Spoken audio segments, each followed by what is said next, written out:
kalamansi. Para sa ating napaglutuan. Kuha po tayo ng kalamansi. Babalik sa atin. Balik.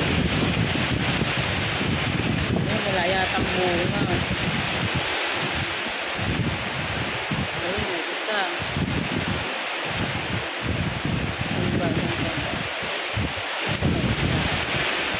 Kuha tayo. Nabagyo! Wait lang, na isa-isa na lang. Nabagyo. Kuha tayo ng kalamansi. Ang lakas ng ulan, no? Ayan, ang hirap kumuha. Ayun. Ayan, dalawa na. Isa na lang. Nasaan na? Ayun, may isang malaki. Ayan. Ayan. Tatlo na. Tama na siguro. Nabagyo po dito.